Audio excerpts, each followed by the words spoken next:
Hər kəs salam. Deməli, qarantiya ilə bağlı bir informasiya bölüşmək istəyirəm. Kiməsə faydalı olsun. Mənə zənglər gəlir ki, yəni biz uşağımızı yatızdırmaq istəyirsiniz mərkəzə, siz bizə qarantiya verirsiniz, yoxsa yox. Mən deyirəm ki, biz reabilitasiya mərkəzi olaraq heç zaman narkotik, alkoqol və qumar hastalığı əziyyət çəkənlərə qarantiya verə bilmərik. Ümumiyyətlə, sağlam reabilitasiya mərkəzi heç vaxt qarantiya verə bilməz. Çünki reabilitasiya mərkəzi sadəcə olaraq bərpa mərkəzidir.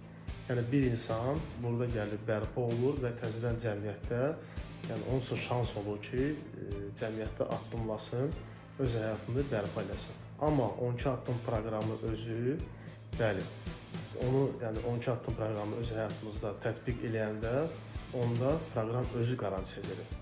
Əgər bir insan 12 addım proqramını öz həyatında tətbiq eləmirsə, onda proqram özü də qarantiya vermir. Kiminsə nə sualları olsa, xahiş edirəm kommentara yazsın, biz cavablandıraq. Çox sağ olun, uğurlar.